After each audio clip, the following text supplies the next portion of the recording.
Past perfect tense খুবই সহজ।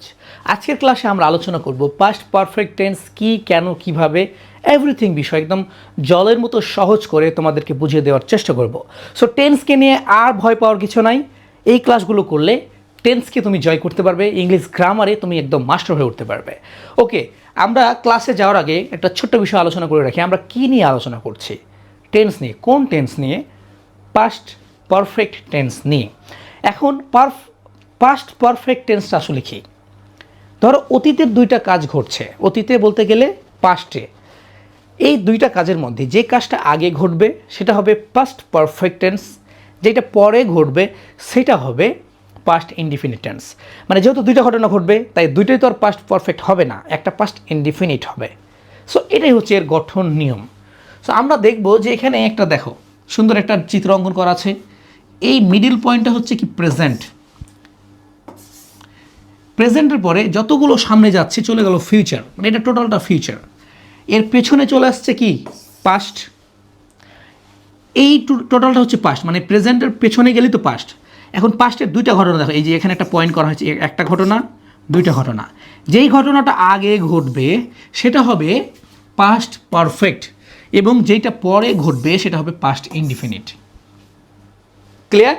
এখানে একটা জিনিস বলে রাখি যে যদি বাক্যের মধ্যে আগে কথাটা থাকে, কি থাকে আগে, তাহলে এখানে একটা বিফোর বসবে মিডিলে, বিফোর। বাক্যের ভেতরে যদি পরে কথাটা থাকে তাহলে হবে আফটার। বাস, বিফোর দিয়ে বাকি অংশটুকু, আফটার দিয়ে বাকি অংশটুকু, শুধু এতটুকুই পার্থক্য।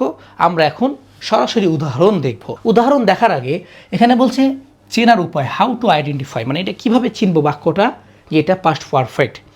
বলছে বাংলা ক্রিয়ার শেষে সাধারণত খেয়েছিলাম, খেয়েছিলাম, গিয়েছিলাম, করেছিলাম এগুলো থাকলে আমি এটাকে কেটে দিব। আমি প্রতিটা ক্লাসে বলি যে এটার কোনো প্রয়োজন নাই। এখন অনেকে প্রশ্ন করতে পারে যে আপনি যে বলে যে এটা প্রয়োজন নাই তাহলে দেন কেন? এই জন্য দেই যে তোমরা ছোট থেকেই school, college, private, coaching centre সব জায়গাতে এই বাংলাগুলো শিখেছো, মানে এগুলোই শিখিয়েছে। আর এগুলো শিখে আমাদের মেধাটা বিকৃত হয়ে গেছে। আমরা এটাকে খুব কঠিন মনে করি। কেন কঠিন মনে করি? যখন আমরা এগুলো আও মাও ছাও মুখস্থ করি তখন আমাদের মনে হয় যে এটা মনে খুব কঠিন। বাট এটা আমাদের কোনো দরকার নাই। এগুলো শিখে আমাদেরকে এটা বোঝানো হয়েছে যে টেন্স খুব কঠিন, যার ফলে মাসের পর মাস, বছরের পর বছর পার হয়ে গেছে, আমরা টেন্স শিখতে পারিনি। সো এগুলোর কোনো দরকার নাই। আমরা আসলে মেন বিষয়টা, উদাহরণটা বুঝবো। আসো বুঝি। এক্সাম্পলে বলছে যেহেতু দুইটা ঘটনা হবে তাই এখানে বাংলাটা দেখে আগে বুঝি। সে আসার আগেই আমি কাজটি শেষ করেছিলাম। এই যে দুইটা ঘটনা, সে আসার আগেই একটা ঘটনা, আমি কাজটি শেষ করেছিলাম। I had finish the work before. এই যে আগে, আমি বলেছিলাম যে আগে কথাটা থাকলে বিফোর হবে, বিফোর হি কেম। ক্লিয়ার? ওকে, আমরা স্টেশনে পৌঁছানোর পূর্বে ট্রেনটি ছেড়ে দিয়েছিল। দ্য ট্রেন হ্যাড লেফট, কোথায় আগে আছে? হ্যাঁ, পূর্বে মানে আগে, before we reach the station. Clear? Okay, এখন আমরা যাব আফটারের ক্ষেত্রে। যদি আফটারের ক্ষেত্রে কি হতে পারে? এর আগে আমরা বিফোর দেখলাম। ডাক্তার আসার পর রোগীটি মারা গেল।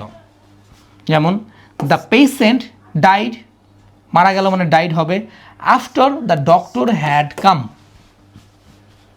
আমি ভাত খাওয়ার পর সে এসেছিল। He came after I had eaten rice. He came after I had eaten rice বলবো। সো আজকে এতটুকুই। দেখা হবে পরবর্তী কোনো একটা ক্লাসে। আগামী ক্লাসে আমরা পাস্ট পারফেক্ট কন্টিনিউয়াস টেন্স নিয়ে আলোচনা করব। ততক্ষণ ভালো থাকবে, নিজের খেয়াল রাখবে।